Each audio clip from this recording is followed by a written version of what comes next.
बड़ी खुश लग रहे हो। हाँ, आज मैं बहुत खुश हूँ। आज मैंने एक गंदे अंकल की शिकायत की थी जो मेरे स्कूल में सारे बच्चों को बैड टच करते थे। फिर क्या, पुलिस अंकल ने उनको पकड़ लिया और अपने साथ ले गए। पता है, उनको पनिशमेंट भी दिया। बैड टच ये क्या होता है? तुम्हें बैड टच और गुड टच नहीं पता क्या? नहीं। गुड टच वो होता है जो हमारे पापा मम्मी हमें करते हैं, और बैड टच वो होता है जो हमको अच्छा नहीं लगता। मुझे गुड टच तो समझ आ गया, पर बैड टच ठीक से समझ नहीं आ रहा बनी। और अच्छे से समझाओ ना। अच्छा, चलो मैं तुमको एक स्टोरी सुनाता हूँ, इससे तुमको बैड टच क्या होता है वो अच्छे से समझ में आ जाएगा। ये ठीक रहेगा। तो बच्चों, आज हम एक बहुत ही इम्पोर्टेंट कहानी सुनने जा रहे हैं। इस कहानी का नाम है good touch and bad touch. तो चलिए शुरू करते हैं। एक बार की बात है, एक छोटे से शहर में एक प्यारी सी बच्ची रहती थी जिसका नाम था पायल। पायल बहुत ही होशियार और चुलबुली थी। एक दिन पायल अपनी मम्मी के साथ पार्क में खेल रही थी। तभी वहां एक अजनबी अंकल आए और उन्होंने पायल को उठाने की कोशिश की। अंकल बोले, आओ बेटा, मैं तुम्हें झूला झुलाने में मदद करता हूँ। पर पायल को अजनबी अंकल का टच बिल्कुल अच्छा नहीं लगा। वो डर गई और झूले से उतरकर तेजी से अपनी मम्मी की ओर दौड़ पड़ी। पायल को भागता देख वो अंकल भी वहां से चले गए। फिर पायल ने अपनी मम्मी को बताया कि एक अंकल थे जो उसे उठाने की कोशिश कर रहे थे।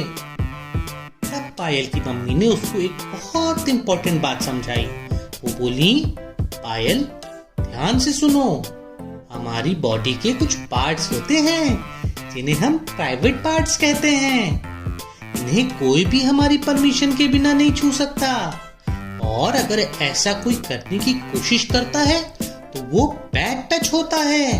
मम्मी की बात सुनकर पायल ने मम्मी से पूछा, मम्मी ये प्राइवेट पार्ट्स क्या होते हैं?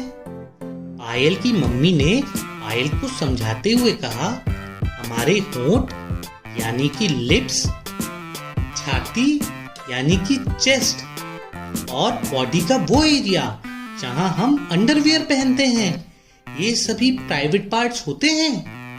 अगर कोई तुम्हें इन जगहों पर गलत तरीके से छूने की कोशिश करे तो तुरंत मुझसे या किसी बड़े से कहो। पायल ने अपनी मम्मी की बात ध्यान से सुनी और उसे अच्छे से समझा।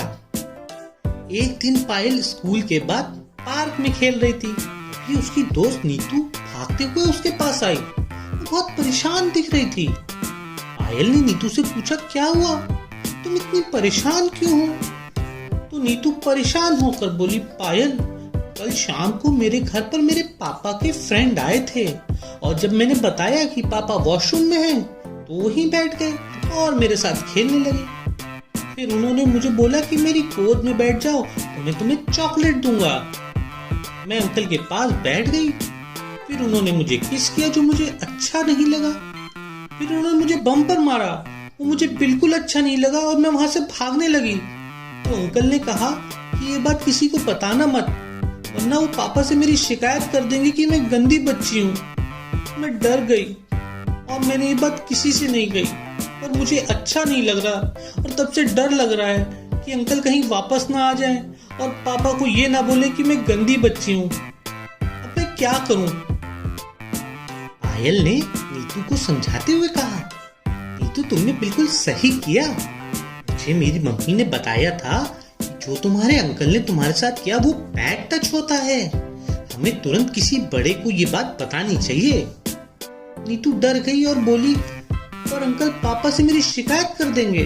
पायल नीतू को समझाते हुए कहती है, कोई बात नहीं, बैड टच से गंदा कुछ नहीं होता, और जो बैड टच करता है उसको पनिशमेंट मिलनी चाहिए। चलो चलकर ये बात हम टीचर को बताते हैं, वो हमको बताएंगे कि क्या करना चाहिए। पायल और नीतू ने तुरंत अपने टीचर को ये बात बताई कि टीचर ने उन्हें समझाया कि उन्होंने सही स्टेप उठाया है और इसके बारे में प्रिंसिपल को भी बताना चाहिए। प्रिंसिपल ने नीतू के पेरेंट्स को बात बताई और गंदे अंकल को पनिशमेंट भी दिलवाया। प्रिंसिपल सर ने उनकी बात सुनी और तारीफ भी की और कहा, बच्चों हमेशा अलर्ट रहना चाहिए और अगर कोई हमें गलत तरीके से छूने की कोशिश करे तो हमें तुरंत किसी बड़े को बताना चाहिए। पायल और नीतू, तुमने बहुत बहादुरी दिखाई। I am proud of you. Payal और नीतू ने समझ लिया था कि गुड टच और बैड टच क्या होता है। उन्होंने अपने बाकी दोस्तों को भी ये बात समझाई ताकि वो भी सेफ रहें। तो बच्चों, इस कहानी से हमने क्या सीखा? हमें हमेशा अपने प्राइवेट पार्ट्स की सुरक्षा करनी चाहिए और अगर कोई हमें गलत तरीके से छूने की कोशिश करे तो हमें तुरंत किसी बड़े को बताना चाहिए। गुड टच और बैड टच को पहचानना बहुत जरूरी है। उम्मीद करते हैं कि तुमको ये कहानी समझ में आई होगी।